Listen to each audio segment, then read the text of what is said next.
Thank you. Sit down.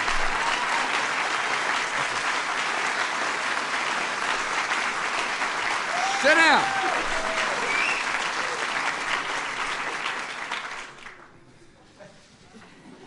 Behave yourselves.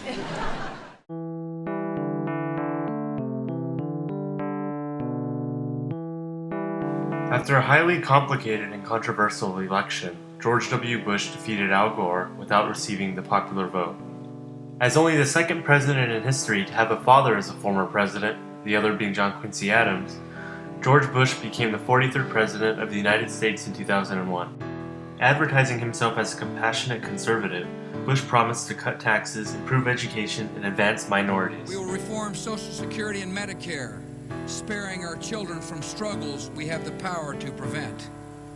And we will reduce taxes to recover the momentum of our economy and reward the effort and enterprise of working Americans. Quickly after being elected, Bush signed the No Child Left Behind Act, which authorized the use of standardized testing in public education.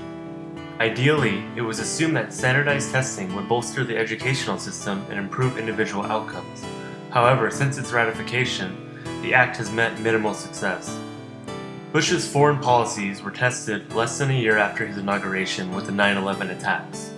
As a response, he created the Department of Homeland Security and established the Bush Doctrine. One of the most significant aspects of the Bush Doctrine was the principle known as preemptive war. This allowed the United States to attack any nation perceived as a threat, a decision that could be made without the consent of the majority of Americans. As an extension, the United States would also begin labeling war prisoners as enemy combatants. This stripped the prisoner of his right to a fair prosecution and trial, or their habeas corpus, which had been previously agreed upon at the Geneva Conventions. Following Bush's invasion of Afghanistan, nicknamed Operation Enduring Freedom, Bush launched another invasion, but this time into Iraq. Referred to as Operation Iraqi Freedom by Bush's administration, claims were made that terrorists in Iraq were in possession of weapons of mass destruction. My fellow citizens, at this hour, American and coalition forces are in the early stages of military operation to disarm Iraq, to free its people, and to defend the world from grave danger. The war became less popular in America as the years dragged on, and despite a presidential assertion that Iraq was holding nuclear weapons, no evidence was ever found, and the failed war began to parallel the ugly Vietnam War. Under Bush, the U.S. also withdrew from the Kyoto Protocol, a program meant to combat global warming by lessening the use of greenhouse gases. Additionally, the U.S. withdrew from the anti-ballistic missile treaty with Russia, lifted the ban on drilling for oil on the Arctic National Wildlife Refuge, and broke agreements made at the Geneva Conventions again by using torture on prisoners of war. After observing the United States' lack of respect for international law, many countries, including its allies, began to accuse the U.S. of empire building. Domestically, under the Bush administration, the USA Patriot Act was passed, which was another response to the 2001 attacks. This gave law enforcement agencies the power to wiretap phones, read personal emails, and acquire an individual's library records. This new law that I signed today will allow surveillance of all communications used by terrorists, including emails, the internet, and cell phones.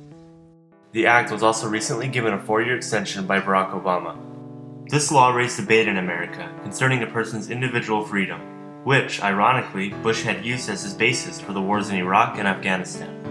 In spite of his high approval rating following the 9/11 attacks, public approval began to drop, and when Hurricane Katrina struck New Orleans in 2005, his popularity plummeted even more. This was in large part because of the lack of aid the federal government gave to the victims and the lack of preparation by FEMA. The images of impoverished people, mainly blacks, calling for help on their rooftops proved the government could barely care for its own people. And shortly after, a recession began, a result of deregulation policies implemented by President Bush and previous presidents such as Clinton and Reagan. After 8 years, Bush ended his presidency carrying much less support than when he was elected, and now America was faced with 2 wars abroad and with 1 at home.